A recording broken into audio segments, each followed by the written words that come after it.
right, guys, today I have an awesome guest, and this is actually one of my Sync Edge members who's really done well with a couple of the libraries that I've recommended in the membership area there. And his name is Alan LoPresti, and Alan has some huge successes basically under his belt already fairly quickly in this industry.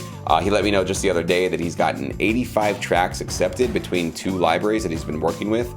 Between those 2, he's had 3 HBO trailers that he's had his music in, and he's also had opportunities to pitch for custom music for films. So Alan, you're obviously doing something right here, man, but I know that in the beginning of all this, it didn't probably come across really easy for you, and there probably were some doubts and some sort of hesitation. So part of why I wanted to bring you on today was to just have you share your story about where you were before you got started, and then how did you start to know that things were obviously working for you that keep you motivated to keep going? Because I know most people watching this, they're probably in the phase of just getting started, just getting into a library, or thinking about pitching to a library, but there's a lot of doubt, there's a lot of hesitation, there's a lot of unknowns in terms of where can I go, how high can I go, what are my limits, right? All that kind of stuff. So maybe you can just let us know about how you got into sync licensing to begin with and where you were in your career before that.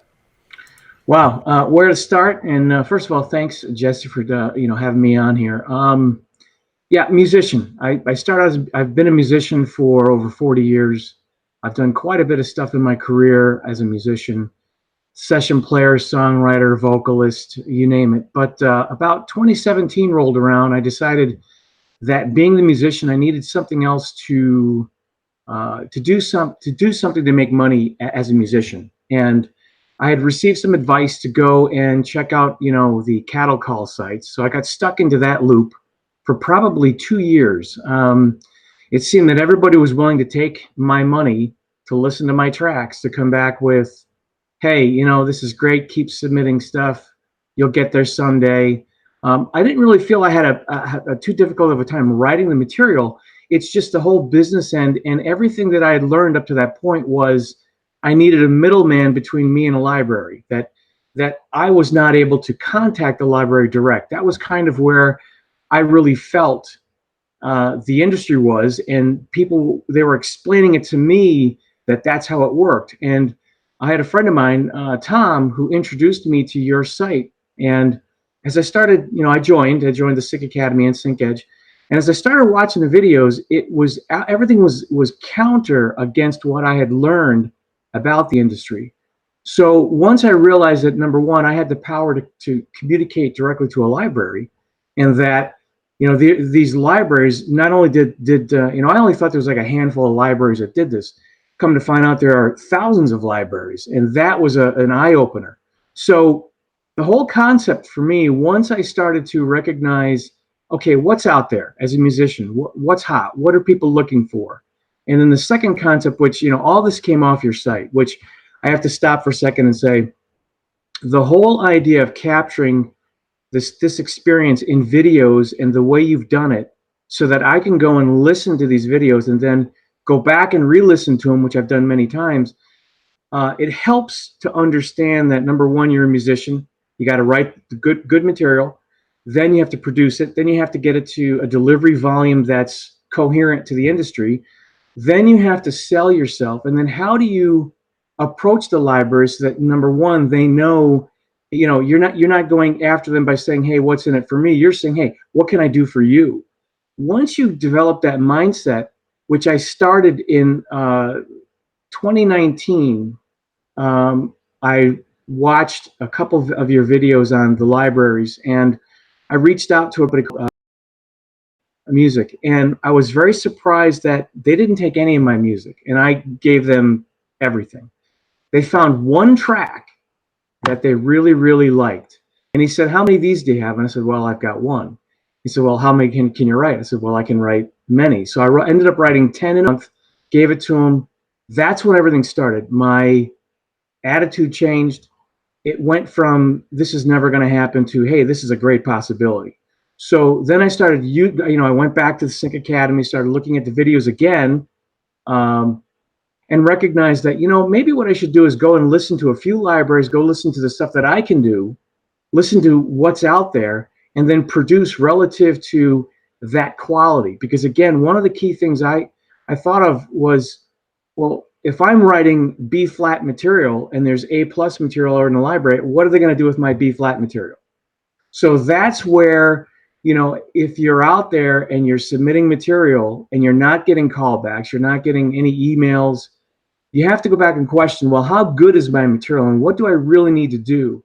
So again, I just want to say, thanks for all the materials that are out there, because having the ability to go back and re-listen to these videos really helped my career. So once I started doing that, now I started taking my back catalog, reworking it, making it licensable, and I can't write music fast enough.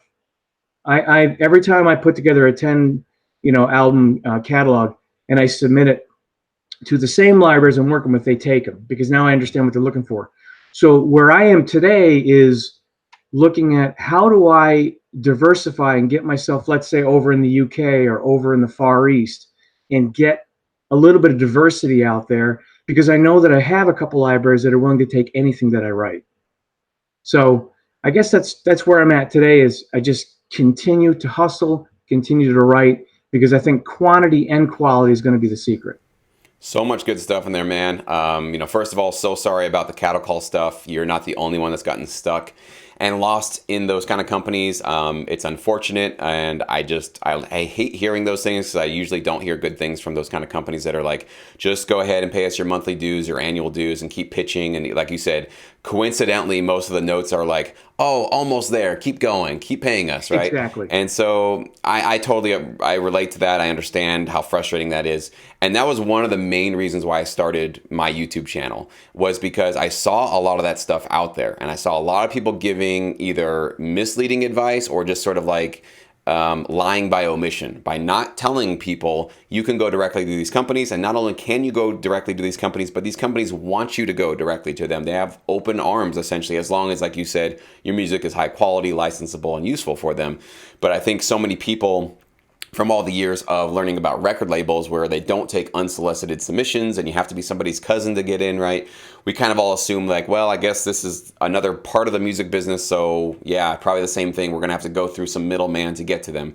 And we're not. And I'm sorry it took you a couple years to figure that out, but I'm really glad that you have it figured out now. And for everybody watching here, right now, please, I hope that my channel has been of some part to, demystify that you can go directly, and you have to go directly. It's not like you can, it's an option. I think if you want this to be full-time income, you have to get directly involved with these companies, and they have to know your name. They have to know Alan's phone number and his email address, and they have to be talking to him, communicating with him. And like he said, now because he has these direct relationships, he can't create music fast enough. There's so much demand for him and what he's doing out there. So if you've been somebody watching this video and you're kind of sitting on the sidelines waiting for a brief to get sent to you through one of these companies, and like, well, nothing's come through and nothing that's working for me, so but I'll just keep waiting. You're doing it the wrong way. That's not the way to full-time income. You do have to get out there and pitch yourself. So Alan, I guess one question I really want to ask you is, you talked about flipping your mindset in terms of how do I become more useful and valuable for these libraries. Did you find that was a tough switch, or when you learned about it, was it just an easy like, oh, I get it, now I have to do that? Because I know a lot of producers really struggle with that, especially if they've been making music for themselves most of their lives, and then now suddenly have to kind of outwardly focus, like, is my music useful for somebody else? That is a big switch, and it's kind of challenging for some of them. How was it for you? It was actually quite easy, because I have that mindset already that, I always like helping somebody. I mean, I just have that attitude of somebody wants help, they ask me, I help them. My thought was, a little light went off in my head when I watched your one video that said, be useful to a library. Ask them what they're looking for, or don't just be in this thing, hey, what's in it for me? And I noticed when I took that attitude with this one library, they could not believe when I went to send them a spreadsheet with all the information, and I actually said, hey, why don't you send me your spreadsheet, and then I can just populate my information in your spreadsheet. They thought that was a breath of fresh air. So from a writing stance, reference tracks, understanding that, yes, if you're a good musician, then that's part of your development, is to get outside your own box, learn how to take your skills and craft and write them in a venue or vernacular that they're currently looking for, right? I mean, that to me is where you can then become very successful, because you're using what the library wants, and you're still using your gift and your talents as a musician, but you're just molding yourself that way. That's all. That's awesome, man.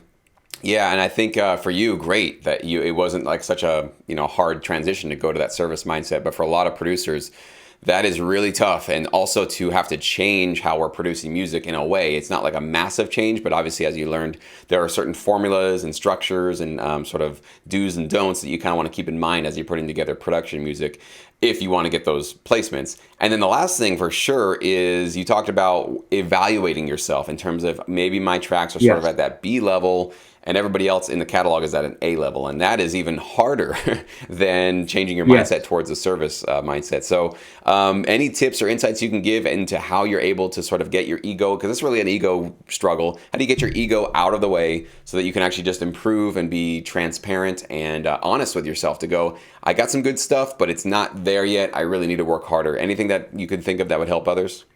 Yeah. Treat your music like a widget.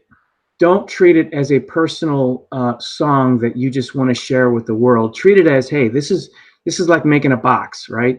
You're trying to make 1,000 of these boxes to get them on a production line to get them out the door. So once you start treating your music as a widget or something you're designing and developing, then what happens is you'll be able to hear the criticism from others and yourself. And I guess the biggest advice is when it comes to production, you got to recognize too that not only is it a composition and a performance, but it's also a delivery volume. If you listen to your tracks and you're at, let's say, negative 14 LUFS, because that's where the industry is for Spotify, and you go to a library and this track you're trying to compete against is at negative 7 LUFS, you really need to work on your production end of it so that when a supervisor or a library listens to your track, they're not over there trying to grab their volume to turn it up. And if they see that, then they may have reservation. Yeah, and that's kind of weird that it's totally a true thing that your track could be the strongest track in the catalog, but literally because your volume, your mastering volume wasn't at the standard for the rest of the tracks in there, it just sounds weaker, right? It just feels like less Yes. impactful, and then people usually just don't want to go for it because they think that's kind of a weaker track, but it might actually be well produced, well structured, awesome sounds, but it's just that final bit of being competitive. And for better or worse, we are in a loudness war. There is a sense that if something is loud, it sounds more important, it sounds more present, it Right. sounds more dominating for sure. So you're right. I think just being very, I like that. Just separating your music from a personal, something that's attached to you as your identity, but rather it's a separate product that you're creating. I think that's one of the things that you've probably now 85 tracks in being accepted. Maybe you're starting to see that. I've certainly with my 1,000 tracks or whatever I have out there that I can't remember half the tracks I've composed because I've done so many of them. They've all been fun to do. Well, I should say some are more fun to do than others. But it's just such a cool thing that when I get these royalty statements like we just got with BMI. I see some of these. I'm actually most of them. I'll be honest. I'll be like, I have no idea what that song is. I don't even know what it sounds like. Sometimes I have to go back and do it, and I prefer it that way actually because that makes sure that I am not getting too personally wrapped up. Because if I only had, let's say, 10 tracks in the system, well, I know what those 10 tracks are, and I'm going to be very attached to know which ones got placements, which ones did well. But when you get to the point where you're at 85 here, you're going to be well into your hundreds in a couple of months, if not year. So you're going to get to that point where you're going to forget. Did I do? Is that one of my songs? Right? You'll have to go double check and make sure that it actually was. So that's awesome, man. And then you've obviously figured Yeah. out a way to stay productive too. And I know you have other obligations and other things that you have to do. So what is one way to ensure that you found that with all of your other obligations you have to take care of, how do you stay consistent to keep cranking out the tracks that you have? Excellent, excellent question. I get up early. I'm up at 5, get on the treadmill. I start thinking about my day. I go to my day job. I come home from my day job. I go down, it's just my wife and I. So, we have dinner and then I go downstairs in the studio and I produce until about 10 o'clock, go to bed. Weekends, I'm in there the entire day. I think that it is a dedicated effort. Um, if you go in with the mindset that, look, this is what I'm doing today. I'm going to produce this track today. Like Saturday, I produced 2 tracks. I wanted to get this album done because I'm trying to send it this week and I wanted Sunday off. So I forced myself. I wrote a track in 6 hours and had another track mixed in like 4 hours. So it is tough to balance the budget, but if you take the mindset that you're going to go in the studio, you're going to work, turn your phone off, turn social media off, get it done so that you can enjoy whatever time after. And I think if you structure yourself, you'll be more productive. All right, so if everybody's listening here, Alan is your model, okay? This is the guy you want to really emulate and do what he's doing, okay? So it does take, I'm sure, Alan, you're sacrificing a lot, though. That's a big Yes, I social am. life being cut out. You're probably losing a little bit of sleep, waking up early and staying up a little bit later. So there's a lot of sacrifices that Alan is putting in here on top of his day gig and everything he's having to do.